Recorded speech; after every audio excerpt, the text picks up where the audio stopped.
Everyone, welcome to my YouTube channel. लेकर आ गई हूँ मैं आप सबके लिए न्यू इंटरेस्टिंग सी स्टोरी। ये स्टोरी है हमारी फीमेल लीड वेवी की, जो कि 27 साल की हो चुकी है। साइकोलॉजी से पोस्ट ग्रेजुएशन कंप्लीट करने के बावजूद भी अभी तक उसके पास एक अच्छी जॉब नहीं है और न ही उसके पास उसका कोई बॉयफ्रेंड टिकता है, क्योंकि उसका चाइल्डहुड लवर लेरेन, जो कि उससे 6 साल छोटा है, उसे बहुत लाइक करता है और उसके सारे बॉयफ्रेंड्स को भगा देता है। और दूसरी तरफ उसके डैड, जो कि उसके सिंगल होने की वजह से बार बार उसे ब्लाइंड डेट पर भेजे जा रहे थे, जिससे छुटकारा पाने के लिए वो एट द एंड लेरेन के साथ फेक रिलेशनशिप में आ जाती है। अब देखना ये है कि लेरेन, जो कि उसे बहुत ज्यादा लाइक करता है, क्या उसे अपने प्यार पे ट्रस्ट दिलवा पाएगा या एज गैप की वजह से वीवी हमेशा उसे डिस्टेंस बना के रखेगी। एपिसोड स्टार्ट होता है और हमें सीन दिखाया जाता है वेवी का, जो कि लेरेन को कॉल लगाकर पूछ रही होती है कि उसकी बुक्स कहाँ रखी हैं। लेरेन उसे सही सही बता देता है और इससे हमें पता लगता है कि ये दोनों कितने ज्यादा क्लोज हैं। जहाँ लेरेन वेवी के साथ रोमांटिक होने की कोशिश कर रहा था और वीवी उसे बुक वाली नॉलेज झाड़कर चुप करा दे रही थी। थक हार कर लेरेन उसे लोरी सुनाने लगता है, जिससे वीवी भी गहरी नींद में सो जाती है और हमें पता लगता है कि आज तो वीवी का बर्थडे है। नेक्स्ट मॉर्निंग वीवी अपने डैड के दिए हुए एक और ब्लाइंड डेट पर जा रही थी कि पीछे से लेरेन आकर उसे सरप्राइज कर देता है। यहाँ तो वीवी को खुद भी याद नहीं था कि आज उसका बर्थडे है और लेरेन उसे सरप्राइज देने ले जाता है और ऐसा वो वीवी के हर बर्थडे पर करता था, जिससे वीवी तो परेशान होकर वहाँ से जाना चाहती थी, पर लेरेन की प्रिपरेशन देखकर थोड़ी सी शॉक हो जाती है। यहाँ लेरेन उससे फिर से अपनी फीलिंग कन्फेस करता है और अपनी फीलिंग बताते हुए वो इमेजिन कर रहा था कि बचपन से वीवी ने कैसे उसका ख्याल रखा है। जब वो वीवी से अपने प्रपोजल का आंसर मांगता है तो वो उसे इमेच्योर बोल देती है। जहाँ वो वीवी के क्लोज जाकर उसे अपनी फीलिंग्स के बारे में डिटेल में बताता है। वीवी भी कहाँ कम थी, वो बुक की लैंग्वेज में उसे समझा रही थी कि ये प्यार व्यार कुछ नहीं होता है, ये तो बस अट्रैक्शन है। तो उसे कुछ भी बोलने से पहले 3 मिनट रुककर सोच लेना चाहिए। उसकी बातें सुन के लेरेन हार मान जाता है और कहता है कि कैसा हो, अगर तुम मेरी गर्लफ्रेंड बन जाओ तो फिर तुम्हें फ्यूचर में एक भी ब्लाइंड डेट अटेंड करने की जरूरत नहीं पड़ेगी। ये बात सुनकर तो वीवी उसके कान मरोड़ देती है कि वो आजकल कुछ ज्यादा ही बोलने लगा है और फिर वहाँ से गुस्सा करके जाने लगती है कि अगर उसके डैड को पता लगा कि वो ब्लाइंड डेट पे नहीं गई है तो उसके सारे सर्टिफिकेट जला देंगे वो। पर यहाँ लेरेन उसे रोकने के लिए स्वीट्स खा लेता है, जिससे वीवी परेशान हो गई थी। वो उसे थूकने को कहती है, वो थूक तो देता है, लेकिन उसकी हालत खराब होने लगी थी तो वीवी उसे घर ले जाती है और हमें पता लगता है कि हमारे मेल लीड लेरेन को स्वीट से एलर्जी है। घर पर मेडिसिन खाने के बाद जैसे ही वो थोड़ा सा बेटर फील करता है, वो वीवी से कहता है कि मुझे थैंक यू बोलो, मैंने तुम्हारी ब्लाइंड डेट कैंसिल करवा दी। जिसपे वीवी फिर से उसके कान मरोड़ते हुए कहती है कि अगर दोबारा मुझे कैंडी खाने की धमकी दी ना तो किसी दिन सच में कैंडी खिलाकर हेवन पहुंचा दूंगी। घर वापस जाते हुए लेरेन फिर से वीवी को बता रहा था कि वो अब तो हाइट में उससे काफी बड़ा हो गया है, तो क्या वो उसे बच्चा समझना बंद करके उसकी फीलिंग पर ध्यान दे सकती है। वीवी उसे उसका बेबी फेस दिखाते हुए कहती है कि ये चेहरा देखकर कौन इसे सीरियसली लेगा। तो वो कहता है कि क्या मैं थोड़ा सिंसियर बन जाऊं। ये शब्द सुनने के बाद वीवी कहती है, तुम्हें लगता है कि ऐसे लड़के पे जिसके साथ मैं बचपन से बड़ी हुई हूँ, उसकी छोटी छोटी हरकतों को जानती हूँ, वो अप्रैल फूल के दिन मुझे प्रपोज करेगा और मैं उसकी फीलिंग को सीरियसली लूंगी। वो पूछता है अगर ये सच हुआ तो। वो कहती है कि जिस दिन तुम सच में कैंडी खाने की धमकी देने की बजाय खा लोगे ना, मैं यकीन कर लूंगी कि तुम सच बोल रहे थे। अब एक घर जाओ, कल तुम्हारी क्लास है। तो वो भी मुंह बनाते हुए घर चला जाता है। यहाँ वीवी उसकी इमेच्योरिटी पे हंस रही थी और हमें पता लगता है कि पास्ट में वीवी के जितने भी बॉयफ्रेंड्स थे ना, लेरेन जाकर सबके सामने कैंडी खाने की धमकी देता था और वीवी को उनसे ब्रेकअप करना पड़ता था। नेक्स्ट मॉर्निंग वो जैसे ही सो के उठती है, उसे पता लगता है कि उसके डैड ने एक और ब्लाइंड डेट फिक्स की है। उसे समझ नहीं आता कि वो इन दोनों डेविल से कैसे अपना पीछा छुड़ाए, एक जो उसका बॉयफ्रेंड बनवाने पे तुले हैं और दूसरा जो हर बार उसका ब्रेकअप कराता रहता है। फिर भी मुंह बनाती हुई चली जाती है ब्लाइंड डेट के लिए। यहाँ दूर से लेरेन उसे देख लेता है और उसकी फोटोज को खींचकर सेंड करके कहता है कि अगर वो गई ना तो बहुत बुरा हो जाएगा। इधर वीवी को जैसे ही पता लगता है कि लेरेन को पता लग चुका है और वो उसके पीछे आ रहा है, तो वो फटाफट से टैक्सी करने की करती है। पर उसका ब्लाइंड डेट तो इतना कंजूस होता है कि उसे बस लेने को बोलता है। जैसे तैसे वो बस में चढ़ती है तो वो उसके ऊपर चढ़ जाता है, क्योंकि उसने गलत बस ले ली थी। अब पैसों को लेके सुनाने के बाद वो उसको हॉट स्प्रिंग चलने को कहता है। पहली ही डेट पे हॉट स्प्रिंग जाने को लेकर वीवी थोड़ी सी अपसेट होती है। ये बंदा तो उसे फोन भी यूज नहीं करने दे रहा था, तो वीवी उसकी हरकतों से परेशान होकर अपनी बेस्ट फ्रेंड को मैसेज कर देती है कि आकर उसे इस वियर्ड इंसान से बचाए। यहाँ दूसरी तरफ लेरेन भी टैक्सी पकड़ के उसके पीछे पीछे आ रहा था। होटल पहुंचकर भी वो बंदा वीवी को परेशान करता है, अपनी पसंद का ड्रेस पहनने को बोल रहा था, जिससे वो परेशान हो ही चुकी थी कि तभी उसकी बेस्ट फ्रेंड ली शियांग आ जाती है, जो आते ही उस बंदे को ऊपर से नीचे तक झाड़ कर वीवी को अपने साथ ले जाती है। अब जब दोनों होटल पहुंच ही चुके थे तो रिलैक्स करने लगते हैं। ली शियांग वीवी से पूछती है कि वो इतनी दूर कैसे आ गई शहर से, जिसपे वीवी बताती है कि लेरेन से भागने के चक्कर में उसका ध्यान ही नहीं रहा और वो गलत बस में चढ़कर यहाँ तक पहुँच गई। वो दोनों दोनों बात कर ही रहे थे कि होटल की स्टाफ आकर विवी को बताती है कि एक पर्सन लॉबी में उसका वेट कर रहा है। विवी को लगता है कि ये वही लड़का है, तो वो उधर जाती है, पर पूल साइड पर जाने के बाद उसे पता लगता है कि ये और कोई नहीं लिन रैन है, जो कि उसके पीछे पीछे उसका बर्थडे सेलिब्रेट करने के लिए यहाँ भी पहुंच गया। वो दोनों बात कर ही रहे थे कि तभी विवी का ब्लाइंड डेट वहाँ आकर अपनी गर्लफ्रेंड बोलकर उसे हटाने लगता है। लिन रैन का तो सुनकर दिमाग खराब हो जाता है कि गर्लफ्रेंड बन गई इतनी जल्दी। विवी मना करती है तो वो पर्सन कहता है, हाँ तुमने सही कहा, तुम गर्लफ्रेंड नहीं हो, तुम मेरी फियांसे हो। ये सुनकर तो लिन रैन का पारा और हाई हो जाता है और वो दोनों मिलकर एक एक करके विवी का हाथ पकड़ के खींचना स्टार्ट कर देते हैं। विवी तो दोनों से परेशान होकर चिल्ला देती है कि अब दोनों के दोनों हाथ छोड़ो, मैं 3 गिनूंगी। पर उसके 3 गिनते ही लिन रैन ट्रिक करके उस बंदे को गिरा देता है और विवी को अपने पास खींच लेता है। वो पर्सन लिन रैन से इतना ज्यादा चिढ़ गया था कि वो साइड में गिरा हुआ केक उठाकर उसके ऊपर फेंक देता है। अब लिन रैन को तो स्वीट से एलर्जी थी, तो स्वीट के कांटेक्ट में आते ही उसकी तबीयत बिगड़ने लगती है। विवी उसे देखकर बहुत परेशान हो जाती है और उसको होटल से लेकर जाने लगती है। यहाँ इस पर्सन को अभी भी चैन नहीं आया था, वो विवी को सुना रहा था, तो पीछे से ली शियांग आकर उसे सबक सिखा देती है। अपनी बेस्ट फ्रेंड को बुली करने का बदला अच्छे से लेती है। इधर होटल से निकलने के बाद विवी को पता लग जाता है कि लिन रैन नाटक कर रहा था, पर लिन रैन अभी भी एक्टिंग करते हुए कहता है कि नहीं, उसकी तबीयत खराब हुई थी लेकिन अब ठीक है, वो तो बस विवी का बर्थडे बनाना चाहता है, जो कि कल उसकी एलर्जी की वजह से खराब हो गई थी और आज फिर से खराब होने वाली है। उसकी ऐसी बातें सुनने के बाद विवी सोचती है कि मैं इस लड़के को तब से जानती हूँ जब से ये 5 साल का था। इसके पेरेंट्स एक नेशनल प्रोजेक्ट में बिजी होने की वजह से इसका ख्याल मुझे और मेरे डैड को रखना पड़ता था। मैंने इसे अपनी आंखों के सामने बड़ा होते हुए देखा है। ये हर साल मेरे बर्थडे पे मुझे प्रपोज करता है, लेकिन अपनी एलर्जी की वजह से सारा बर्थडे खराब कर देता है। हमने बहुत सारे डॉक्टर्स को दिखाया, लेकिन आज तक इसकी बीमारी का रीजन पता नहीं चला। पर वो बताती नहीं है, लेकिन उसे अच्छा लगता है लिन रैन का इस तरीके से एफर्ट्स लगाना। यहाँ प्रेजेंट में लिन रैन विवी को टीज करता है कि तुम्हें ना अपनी इस हरकत की वजह से ना कोई लड़का नहीं मिलेगा, तो तुम्हें ब्लाइंड डेट पे आना छोड़ देना चाहिए। विवी गुस्सा करने लगती है तो वो कहता है कि मैंने सही सुना था, जितनी लड़कियां बड़ी होती जाती है ना, उतना उनका गुस्सा बढ़ता जाता है। इस बात पे तो वो उसे पीटने ही वाली थी। फिर वो उससे उसकी क्लासेस का पूछती है, जिस पे वो बड़ी ही इजीली इस बात को टाल देता है। लेकिन हॉस्टल पहुंचने पर उसे अपने बेस्ट फ्रेंड से पता लगता है कि उसके टीचर ने उसे नोटिस दे दिया है क्लास स्किप करने की वजह से। पर इस बात का सोल्यूशन भी था उसके पास कि वो अपने टीचर को कैसे मनाएगा। लिन का दोस्त आगे बताता है कि उसके बारे में एक मैगजीन में छपा है, क्योंकि लिन कभी कभी बाइक रेसिंग भी करता था और उसने अब तक के सारे रिकॉर्ड्स तोड़ दिए हैं, जिसके बारे में मैगजीन में छप गया है। अब लिन को जैसे ही इस बारे में पता लगता है, वो अपने दोस्त से एक फेवर मांगता है कि जाकर इस मैगजीन कंपनी को बोले कि दोबारा उसके बारे में कोई आर्टिकल ना लिखे। उसके दोस्त के रीजन पूछने पर वो बताता है कि वो नहीं चाहता विवी को इस बारे में पता लगे, वरना तो विवी मार मार कर उसे अधमरा ही कर देगी। उसके दोस्त को तो समझ में नहीं आता कि लिन रैन ऐसा बिहेव क्यों कर रहा है विवी के लिए। दूसरी तरफ विवी को लिन रैन की याद आ रही थी, तो वो उसका बनाया हुआ ड्राइंग अपने प्रोफाइल फोटो पे लगाती है। ये बात जैसे ही लिन रैन को पता लगती है, वो बहुत ज्यादा खुश होकर अपने दोस्त से इस बारे में बात करने जाता है, लेकिन फिर खुद ही चुप हो जाता है, ये सोचते हुए कि उसका दोस्त तो शुरू से ही सिंगल है, रिलेशनशिप के बारे में वो क्या बताएगा। नेक्स्ट मॉर्निंग विवी का लिन रैन के साथ घूमने का प्लान बना था, तो वो निकल रही थी, तो उसके डैड उसे रोककर बताते हैं कि जिस लड़के के साथ वो ब्लाइंड डेट पर गई थी, वो लड़का उसे पसंद कर चुका है। विवी तो रिश्ते के लिए साफ मना कर देती है, लेकिन उसके डैड को लगता है कि साइकोलॉजी पढ़ने की वजह से उनकी बेटी का दिमाग खराब हो चुका है। विवी को उसकी फ्रेंड ली शियांग का मैसेज आता है कि आज उनकी क्लास रियूनियन की पार्टी है, तो उसे आना होगा। उसका तो मन नहीं था जाने का, तो वो बहाना बना देती है, लेकिन उसकी फ्रेंड कहती है कि भले ही आज प्राइम मिनिस्टर से तुम्हारी मीटिंग क्यों ना हो, तुम्हें तो पहुंचना ही होगा पार्टी में। अब विवी को मजबूरन लिन रैन को मैसेज करके मना करना पड़ता है कि वो उसके साथ घूमने नहीं जा पाएगी। इधर लिन रैन, जो कि विवी के साथ घूमने की प्लानिंग करके आया था, विवी को मिस करने लगता है और फिर ये सोचता हुआ विवी के पीछे चला जाता है कि आज का दिन वो उसके साथ ही बिताएगा। दूसरी तरफ विवी क्लास रियूनियन की पार्टी में चुप होती है, क्योंकि उसकी क्लास की फ्रेंड्स उसकी इंसल्ट कर रही थी कि एक तो उसके पास जॉब नहीं है और दूसरा इतनी एज होने के बावजूद भी उसके पास बॉयफ्रेंड नहीं है। पर तभी वहाँ एंट्री होती है लिन रैन की, जो कि आते ही सीधा विवी को किस कर देता है, ये बोलते हुए कि किसने कहा इसका बॉयफ्रेंड नहीं है। और इसी शॉकिंग सीन के साथ हमारा ये वाला एपिसोड हो जाता है खत्म।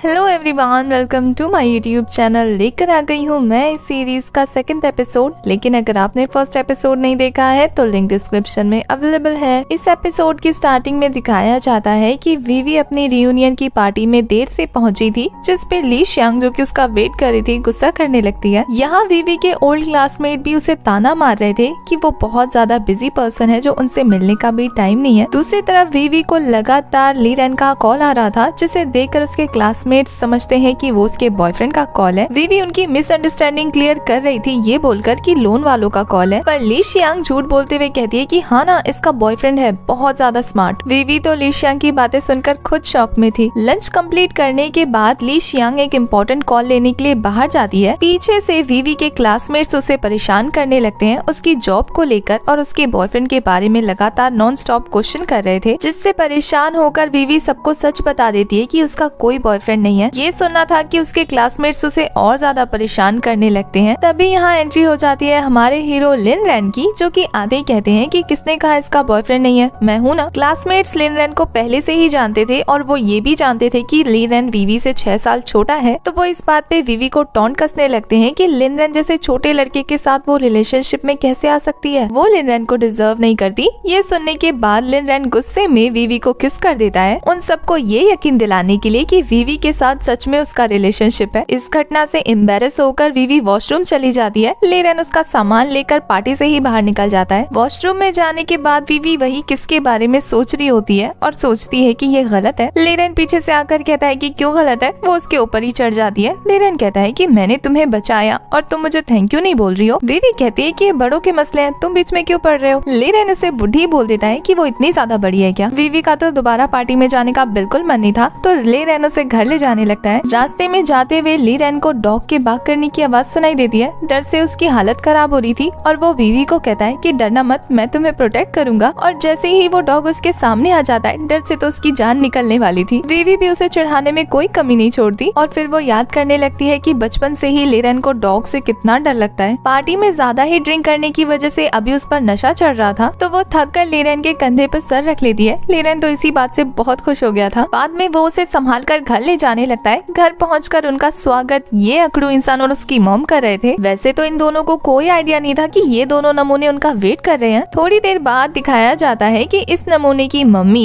इस घर को अपना समझ बैठी थी और वीवी को सच में उसकी डॉटर इन लॉ समझ चुकी थी, क्योंकि वो आते ही घर के नुक्स निकालने लगती है कि कितना छोटा घर है, शादी के बाद तुम बड़े घर में रहना, सफाई भी नहीं कर रखी है और ये लड़की पता नहीं क्या क्या खाती रहती है, और भी पता नहीं कितने नुक्स निकाल रही थी। और ये कंजूस इंसान तो खुद को वीवी का हस्बैंड ही समझ चुका था। उसे डांटने लगता है कि वो इतनी रात को शराब पीकर लिन रैन की गोद में लटकती हुई घर कैसे आ रही है। लिन रैन उनकी नॉन स्टॉप बकवास सुनने के बाद परेशान होकर कहता है कि आप दोनों कौन हैं और यहाँ क्या कर रहे हैं, जिस पे वो चंपू कहता है कि अंकल को बुलाओ, पता लग जाएगा कि मैं वीवी का होने वाला हस्बैंड हूँ। उस चंपू की मॉम भी कहाँ कम थी, वो भी लिन रैन को घर से चले जाने के लिए कहती है कि ये उनका फैमिली मैटर है। लिन रैन तो वीवी से पूछता है कि कौन सी शादी, कैसी शादी। वीवी तो खुद कंफ्यूज थी, लिन रैन को क्या जवाब देती। वो जैसी आंटी की तरफ देखती है, आंटी कहती है हाँ हाँ शर्माओ मत, बता दो, और फिर खुद कैंडी ठूसने लगती है। वीवी कहती है देखिए मैं आपके साथ थोड़ा फ्रैंक होकर बात करती हूँ। आंटी कहती है हाँ। वो चिल्ला कर कहती है कि पहले तो कैंडी नीचे रखो और दूसरा ये मेरा घर है, मैं यहाँ कैसे भी रहूँ, कॉफी पीऊँ, ड्रिंक करूँ, कुछ भी करूँ, आप बोलने वाली कौन होती है। और फिर वो नशे की ही हालत में लिन रैन का गला पकड़कर कहती है कि ये मेरा बॉयफ्रेंड है, आपको कुछ कहना है, और वो उसे किस भी कर लेती है। लिन रैन तो बहुत खुश हो गया था। वो वीवी से कहता है कि फ्यूचर में और ज्यादा ड्रिंक करके आना, और फिर वो लगे हाथ रूम को और गंदा कर देती है। यहाँ तो आंटी को हार्ट अटैक आने वाला था वीवी कैसे बोल्ड बिहेवियर को देखकर। यहाँ जो सबसे ज्यादा खुश था वो लिन रैन था, क्योंकि उसकी मनचाही विश जो पूरी हो रही थी। वीवी उन्हें घर से निकलने का बोल रही थी, वो दोनों ढीठ हिलने का नाम नहीं ले रहे थे। तो ये देखकर वीवी कहती है कि इस लड़के को एलर्जी है, और फिर वो लिन रैन को कैंडी खिला देती है, जिससे लिन रैन की हालत खराब हो गई थी और वो दोनों माँ बेटे डरकर वहाँ से भाग जाते हैं। वीवी नशे की हालत में होने की वजह से उसे ये सब मजाक लग रहा था, लेकिन जैसे ही वो लिन रैन की हालत बहुत ज्यादा खराब देखती है तो वो सेंसेस में वापस आ जाती है। वीवी ने कॉल करके ली शियांग को भी बता दिया था कि लिन रैन हॉस्पिटल में एडमिट है। ली शियांग जो कि फेस मास्क लगाकर सोने की तैयारी करी थी, अपनी फ्रेंड का कांड सुन के फटाफट हॉस्पिटल भागती है। उसने अपने बॉयफ्रेंड को कॉल किया था उसे पिक करने के लिए, पर वो गलत वैन में चढ़कर ऑर्डर देने लगती है, ये सोचकर कि ये उसके बॉयफ्रेंड की वैन है। पर यहाँ कहानी में एंट्री होती है एक और कैरेक्टर जी चुआन की। इससे पहले ली शियांग कुछ रिएक्ट कर पाती, उसके बॉयफ्रेंड का कॉल आ जाता है उसे ये बोलते हुए कि वो नहीं आ सकता, उसका एक्सीडेंट हो गया है। ली शियांग को समझ नहीं आता कि अब वो हॉस्पिटल कैसे जाए, इसलिए वो जी चुआन को कहती है कि क्या आप एक फेवर करेंगे,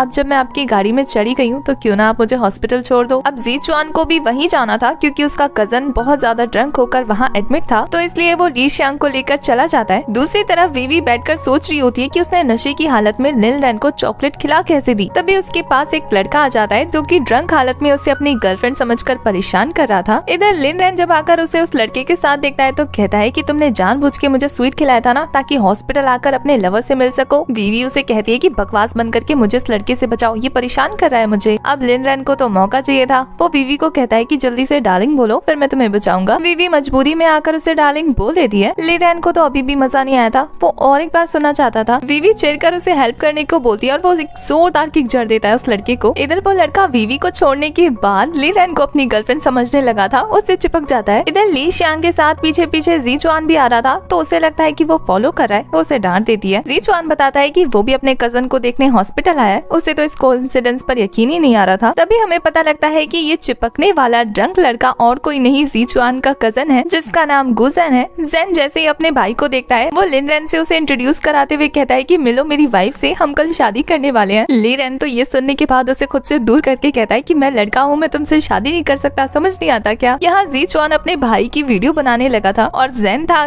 कि जो लिन रैन का पीछा छोड़ने को तैयार ही नहीं था, वो उसकी बॉडी टच करने लगता है। ये देखकर तो लिन रैन को और गुस्सा आ रहा था। यहाँ उसका भाई इतना एम्बेरस फील करता है कि वो उसे डांट देता है, जिससे जेन थोड़ी देर के लिए सेंस में आ जाता है। सिचुएशन संभलने के बाद यहाँ ली शियांग और वीवी को बात करते हुए दिखाया जाता है, जहाँ वीवी शियांग से पूछ रही थी कि वो जिस लड़के के साथ आई है क्या वो उसका बॉयफ्रेंड है। पहले तो शियांग झूठ बोलती है लेकिन फिर एक्सेप्ट कर लेती है ये तो रैंडम सा लड़का है जिसकी गाड़ी में चढ़कर वो अर्जेंट में यहाँ आई है, पर अगर इस लड़के ने उसे प्रपोज कर दिया तो वो एक्सेप्ट कर लेगी क्योंकि देखने में अच्छा भी है और रिच भी है। वीवी उसे लव को लेकर लेक्चर झाड़ने लगती है और दूर से खड़ा खड़ा जी चुआन सारी बातें सुन लेता है। साथ ही वो आकर वीवी से सॉरी भी बोल देता है अपने भाई के बिहेवियर के लिए और अपना कार्ड देता है ताकि फ्यूचर में कोई भी प्रॉब्लम हो वो उसे बता सके। वीवी के लेने से पहले ही वो कार्ड ली शियांग लेती है। वो दोनों वहाँ से जाते हैं तो हमें पता लगता है कि जी चुआन का दिल शायद वीवी पर आ गया है। नेक्स्ट मॉर्निंग का सीन दिखाया जाता है जहाँ लिन रैन के पास वीवी सो गई थी और वो उसे अपने इतने क्लोज देखकर खुश हो ही रहा था कि अल्कोहल की स्मेल से उसकी हालत खराब होने लगती है। वीवी उसकी खांसी से उठकर कहती है कि अगर तुम्हारे कपड़ों से इतनी स्मेल आ रही है तो लाओ मैं धो देती हूँ। वो उसका ड्रेस उतारने की कोशिश कर रही थी। वो दोनों इतने क्लोज आ गए थे कि लिन रैन उसे दूर करके कहता है कि जाओ घर से शर्ट लेकर आओ, मेरे कपड़े उतारने की जरूरत नहीं है। उसका इस तरीके से बिहेव करना वीवी को समझ नहीं आता, पर फिर भी वो उसके लिए शर्ट लेने चली जाती है। उसके जाने के बाद लिन रैन सोच रहा था कि उतने क्लोज होने की वजह से उसकी हार्ट बीट बढ़ रही थी। वीवी घर जाकर लिन रैन के लिए शर्ट ढूंढती है, साथ ही उसके डैड घर पर नहीं थे तो वो अपना सर्टिफिकेट भी ढूंढने लगती है, पर तभी उसके डैड आ जाते हैं और उसका सारा प्लान चौपट हो जाता है। यहाँ जी चुआन को दिखाया जाता है जो अपने भाई को उसकी वीडियो दिखा रहा था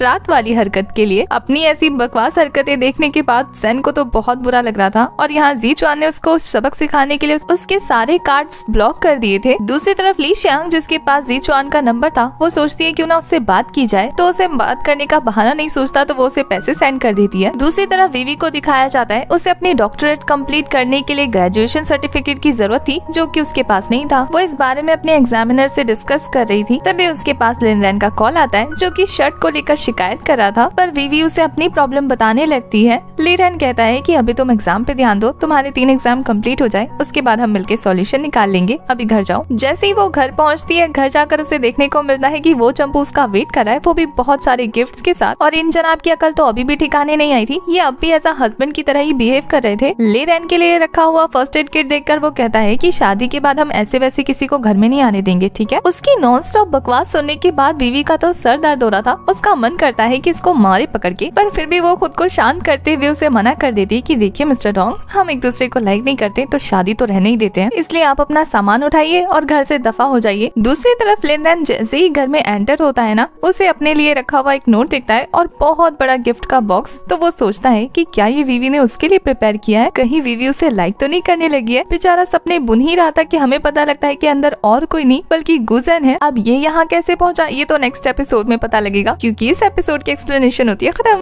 hello everyone, welcome to my YouTube channel. लेकर आ गई हूँ मैं इस सीरीज का 3rd एपिसोड, लेकिन अगर आपने इससे पहले के एपिसोड्स नहीं देखे हैं तो लिंक डिस्क्रिप्शन में अवेलेबल है। तो एपिसोड स्टार्ट होता है और हमें सीन दिखाया जाता है कि लिन रैन जैसे ही घर पहुंचता है ना, अपने सामने इतना बड़ा गिफ्ट देखकर खुश हो जाता है। उसे लग रहा था कि ये गिफ्ट वीवी ने उसके लिए सेंड किया है, क्या पता इसके अंदर वो खुद हो, क्यों ना उसे एक किस देना तो बनता है। और वो ये बात काफी जोर से बोल रहा था जो अंदर बैठे बैठे जेन सुन लेता है। बेचारा फटाफट डर के मारे बॉक्स से बाहर आकर ली को बताता है कि वो जेन है। ली रैन तो उसे भूत समझकर डर गया था। यहाँ जेन बताता है कि माना कि मैं हैंडसम हूँ, लेकिन तुम्हें मेरे लिए फीलिंग्स डेवलप नहीं करनी चाहिए। ली रैन तो उसे पीटना स्टार्ट कर देता है कि एक तो कल तू मुझ पे चढ़ रहा था और आज तो मुझे सिखा रहा है कि लड़का हूँ इसलिए फीलिंग डेवलप मत करो। दूसरी तरफ उस डोंग के बच्चे ने वीवी का इतना दिमाग खराब कर दिया था कि वो ली को कॉल लगाने लगती है, पर इससे पहले कि वो फोन पे बात कर पाती, डोंग उसके हाथ से उसका फोन छीनकर उसके साथ बदतमीजी स्टार्ट कर देता है। दूसरी दूसरी तरफ लिन जो कि जेन की जान लेने ही वाला था, वीवी के फोन कॉल से रुक जाता है। बहुत ही खुश होकर उससे बात करने वाला था कि उससे फोन पर वीवी के चिल्लाने की आवाज सुनाई देती है, तो वो वहाँ से दौड़कर निकल जाता है। उसके पीछे पीछे जेन भी आ गया था। यहाँ घर पहुंचकर जैसे ही वो डोंग को वीवी के क्लोज देखता है ना, आकर सीधा एक मुक्का जड़ देता है। डोंग बेचारे को समझ नहीं आता और लिन जो कि पहले से ही गुस्सा था, वो अपनी सारी भड़ास उस पर निकालना स्टार्ट कर देता है। नेक्स्ट सीन में वो सभी पुलिस स्टेशन में अपना अपना स्टेटमेंट लिखवा रहे थे, जहाँ जेन को तो ये समझ नहीं आ रहा था कि वो बीच में कैसे फंस गया। इधर तब तक वहाँ डोंग की मॉम भी आ जाती है, जो आते ही वीवी और लिन पर चढ़ जाती है। उसकी मॉम की ओवर एक्टिंग देखकर पुलिस वालों को भी समझ आ जाता है कि इनकी गलती नहीं है। अब वीवी पुलिस वालों के सामने ही डोंग का नंबर डिलीट कर देती है और फिर उन्हें अच्छे से समझा देती है कि अब अगर दोनों में से किसी ने भी पहल की उसके घर आने की या रिश्ते की, तो वो सच में कोई लीगल एक्शन ले लेगी। अब शायद वो माँ बेटे डरकर शांत हो जाते। नेक्स्ट सीन में वीवी लिन की केयर कर रही होती है, क्योंकि पीटने की वजह से उसके हाथ में चोट लग गई थी। लिन तो वीवी को अपनी केयर करता हुआ देखकर खुश हो गया था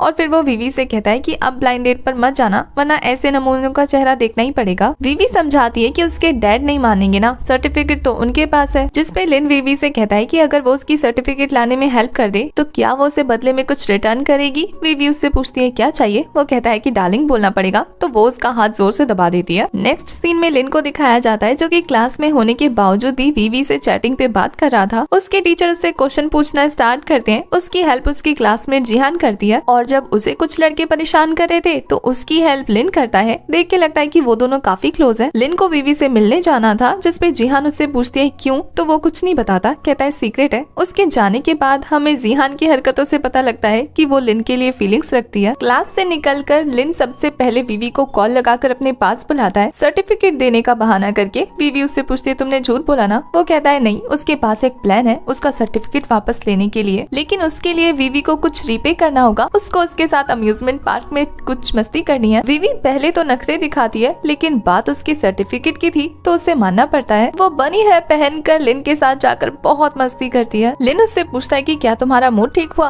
वो कहती है कि नहीं, मैं स्वीट खा रही हूँ, तुम नहीं खा रहे, तो इससे मेरा मूड थोड़ा खराब है। और यहाँ पर हमें पता लगता है कि लिन ने बहुत सारी ट्रीटमेंट करवाई थी, बहुत सारे मेडिसिन खाए थे, लेकिन तब भी उसकी तबीयत में कोई सुधार नहीं हुआ था। इससे पहले कि वीवी इस बारे में सोचकर और मूड खराब कर पाती, लिन कहता है कि तुम्हें ना डॉक्टरेट छोड़कर ना डेजर्ट शॉप खोल लेना चाहिए। पर वीवी भी कहाँ कम थी, वो कहती है कि डॉक्टर तो मैं बन के रहूंगी और सर्टिफिकेट मुझे तुम ला कर दोगे, जिसका वादा किया है भूलना मत। लिन का चेहरा देख के लग रहा था कि उसके पास तो कोई प्लान नहीं है, लेकिन नेक्स्ट सीन में वो वीवी के घर पहुंच जाता है चुपके चुपके सर्टिफिकेट लेने के लिए। वो दोनों मिलके डैड से छुपाकर सर्टिफिकेट ढूंढने की कोशिश कर रहे थे कि तभी डैड उन्हें रंगे हाथों पकड़कर अच्छा खासा झाड़ देते हैं। डैड से छूटने के बाद तो वीवी भी लिन को सुना देती है कि तुम पे तो ट्रस्ट करना ही नहीं चाहिए था, और फिर वो अपने मन में सोचती है कि मेरे डाटा के अकॉर्डिंग मैंने दूसरे ऐसे जीव हैं पिग के बाद जो कि ट्रस्ट के लायक नहीं है। नेक्स्ट सीन में जेन को दिखाया जाता है, जो कि स्पीकर लेकर लिन के बारे में उसके कॉलेज के बाहर पूछताछ कर रहा था। जैसे ही लिन की नजर उस पे पड़ती है, वो तो उससे जान छुड़ाकर भाग रहा था। जेन तो पीछा छोड़ने के लिए तैयार ही नहीं था, तो वो उसको बाथरूम में लॉक करके अपने डॉम की तरफ भागता है। पर पहुंचने पे तो उसे वहाँ भी उसके दर्शन हो जाते हैं, तो वो अपनी जान बचाकर वीवी के घर पहुंचता है। वीवी के डैड से कहता है कि मेरे पीछे एक लफंगा पड़ गया है, मुझे बचाइए। पर अंदर आकर तो उसे झटके लगते हैं जब वो देखता है कि डैड ने ऑलरेडी ब्लाइंड डेट के लिए बहुत सारे कैंडिडेट चूज करके रखे हैं। वो उन लड़कों की कमियां गिनाने लगता है कि ये लड़के वीवी को सूट नहीं करेंगे, आप छोड़ दीजिए उसके लिए ब्लाइंड डेट ढूंढना। पर डैड कहते हैं कि उसकी उम्र हो रही है धीरे धीरे, अब नहीं करेगी तो फिर कोई नहीं करेगा उससे शादी। ये सुनकर लिन कहता है कि वो करेगा ना, पर डैड उसे चुप करा देते हैं। तो लिन यहाँ रुकने की बात कर रहा था, क्योंकि अब बाहर तो वो निकल नहीं सकता जेन की वजह से। वो वीवी को भी अपने वहाँ रहने की बात बताता है। वीवी कहती है सर्टिफिकेट तो अभी तक लाके दे नहीं पाए हो, बड़ी बड़ी बातें कर रहे थे बस। वो कहता है कि अब तो मैं यहाँ कुछ दिन हूँ ना, तुम्हारा सर्टिफिकेट ला दूंगा, तब तक मेरी थोड़ी खातिरदारी करो। वीवी तो तकिया फेंक के मारती है कि तुम्हारी खातिरदारी अच्छे से करती हो, रुको। और फिर कुछ दिन वो उसको बहुत परेशान करता है, उसके घर में रहकर ही उसकी नाक में दम कर देता है। तो खाना खाते टाइम पे वीवी अपने डैड को बताती है कि लिन 2 दिन से अपने कॉलेज नहीं गया है, उसके प्रोफेसर गुस्सा है। डैड इस बात पे लिन को डांट रहे थे, तो लिन भी डैड से कहता है कि आपने कुछ दिन से वीवी के लिए डेट प्लान नहीं किया, क्या छोड़ रहे हो? डैड तो मना कर रहे थे कि नहीं, वो नेक्स्ट ही उसको भेजने वाले हैं। पर इसमें तो लिन का ही नुकसान था, तो वो डैड को मना करने लगता है कि उसकी इधर उधर ढूंढने की क्या जरूरत है, मैं वीवी के लिए सूटेबल हूँ ना, इतना ज्यादा स्मार्ट हूँ, इंटेलिजेंट हूँ, पढ़ा लिखा भी हूँ, आपको और क्या चाहिए? डैड तो उसे डांट कर फिर से चुप करा देते हैं। 3 दिन के बाद लिन जब वीवी के घर से बाहर निकलता है तो उसे सामने कौन दिखता है? जेन, वो भी सोता हुआ। लिन को समझ नहीं आता कि आखिर ये इसके पीछे क्यों पड़ा है। तभी जेन होश में आकर कहता है कि मैं आपका वेट कर रहा हूँ 3 दिन से। लिन तो उसे इग्नोर करके फिर से घर के अंदर जाने वाला था, लेकिन लेकिन जेन आगे आकर कहता है कि भाई पहले मेरी बात तो सुन लो, एक बार मेरे भाई के पास जाकर बोल दो ना कि आपने मुझे माफ कर दिया है, मेरी गलती की वजह से। आपको पता है मेरे भाई ने मेरे सारे कार्ड ब्लॉक करवा दिए हैं, मेरे पास पैसे नहीं है खर्च करने के लिए, थोड़ी तो हेल्प कर दो। लिन को उसकी बातों पे तरस आ जाता है, वो उसके साथ जाने के लिए रेडी हो गया था। वैसे तो जेन लिन को खुद को माफ करवाने के लिए लेकर गया था, लेकिन वो जैसे ही जुआन के सामने जाता है ना, जेन की और ज्यादा शिकायत करने लगता है कि ये मेरे कॉलेज आकर मुझे परेशान कर रहा था, मेरे घर 3 दिन तक वेट करता रहा, इसने मेरा बाहर निकलना आना जाना सब मुहाल करके रखा हुआ है। अब ये सारी बातें सुनने के बाद तो जीचुआन अपने भाई से और नाराज हो गया था और वो फिर खुद से लिन को सॉरी बोलता है। साथ ही वो वीवी के बारे में पूछ रहा था कि क्या वो उसकी सिस्टर है। लिन तो समझ जाता है कि ये जनाब वीवी में इंटरेस्टेड है, तो वो उसकी एक लंबी चौड़ी बुराई की लिस्ट निकालता है और लास्ट में कहता है कि वो बहुत ज्यादा हॉरिबल पर्सन है, आपको उससे दूर रहना चाहिए। और इतना डराने के बाद उन्हें बाय बोलकर आराम से निकल जाता है। रास्ते में सोच रहा था कि वीवी के पीछे कितने सारे आशिक पड़े हैं, उसे जल्दी से जल्दी वीवी के डैड को मनाना पड़ेगा, नहीं तो कोई आकर वीवी को उड़ा ले जाएगा। और फिर वो वीवी को मैसेज करता है कि तैयार रहना, मैं तुम्हारा सर्टिफिकेट लेकर आने वाला हूँ। नेक्स्ट सीन में वो डैड के साथ था, जहाँ डैड उसे बता रहे थे कि वीवी के लिए 2 और कैंडिडेट मिले हैं। डैड की एक्साइटमेंट लेवल को देखकर लिन कहता है कि डैड मैं आपसे कुछ कहना चाहता हूँ, आपकी एक्साइटमेंट देखकर मैं और नहीं छुपा सकता। तो पहले तो वो उन्हें सॉरी बोलता है और फिर कहता है कि जो वीवी है ना, वो ऑलरेडी किसी को लाइक करती है, लेकिन आपसे शर्माने की वजह से बता नहीं पा रही। डैड तो ये सुनकर बहुत ज्यादा खुश हो जाते हैं कि वीवी को कोई लड़का पसंद है, वो उसके बारे में और इन्फॉर्मेशन मांग रहे थे। यहाँ पे लिन डैड को अपने बारे में बताने लगता है कि उसका लास्ट नेम रेन है, उसकी हाइट 184 सेंटीमीटर है, वो 22 साल का है। डैड कहते हैं कि अपने बारे में बताना बंद करो, तुम्हारे बारे में तो पता है, ये बहुत ही सीरियस मामला है, तो जल्दी से उस लड़के के बारे में बताओ। पर डैड जब लिन का चेहरा देखते हैं तो लिन काफी सीरियस नजर आ रहा था। डैड कहते हैं कि तुम सीरियस हो? वो कहता है हाँ। डैड मना करे थे कि नहीं नहीं ऐसा नहीं हो सकता, माना कि तुम दोनों सगे भाई बहन नहीं हो, लेकिन मैंने बचपन से तुम दोनों को वैसे ही देखा है। लिन तो डैड को मनाने की बहुत कोशिश कर रहा था, लेकिन डैड थे कि मानने को तैयार नहीं थे। वो वहाँ से जाने लगते हैं। लिन को कुछ नहीं सोचता तो वो कह देता है कि वीवी प्रेग्नेंट है, और ये सुनकर तो डैड का बैलेंस बिगड़ गया था। डैड के इसी शॉक रिएक्शन के साथ हमारा ये वाला एपिसोड हो जाता है खत्म।